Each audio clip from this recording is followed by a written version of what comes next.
Mes bien chers frères, lorsque nous livrons bataille, lorsque nous soutenons le combat de la foi, sachez que Dieu nous regarde, ses anges nous regardent et le Christ nous regarde. Quelle gloire, quelle chance d'avoir Dieu comme président de l'épreuve lorsque nous combattons, et le Christ pour juge lorsque nous sommes couronnés. Armons-nous, frères très chers, de toutes nos forces et préparons-nous à la lutte avec une âme sans tache, une foi entière, un courage généreux. Que l'armée de Dieu rejoigne les positions qui nous sont assignées. Le bienheureux apôtre nous invite à nous armer et à nous préparer, lorsqu'il dit « Ayons la vérité pour ceinturon, la justice pour cuirasse, et comme chaussure, l'élan pour annoncer l'évangile de la paix. Prenez le bouclier de la foi qui vous permettra d'éteindre tous les projectiles enflammés du malin. Prenez le casque du salut et le glaive de l'esprit, c'est-à-dire la parole de Dieu. Mes bien chers frères, prenons donc ces armes, munissons-nous de toutes ces protections spirituelles et célestes, afin que nous puissions, au mauvais jour, résister aux menaces du diable et le repousser.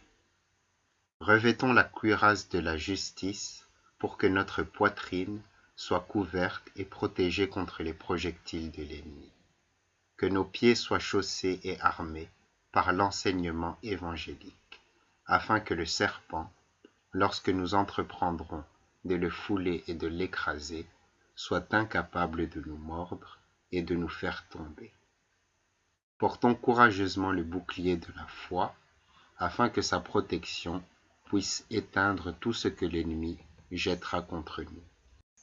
Prenons aussi, pour nous couvrir la tête, le casque de l'esprit afin de protéger nos oreilles pour qu'elles n'entendent pas des édits de mort, nos yeux pour qu'ils ne regardent pas des idoles détestables, notre front pour qu'il garde intact le signe de Dieu, et notre bouche pour que notre langue confesse victorieusement le Christ, son Seigneur.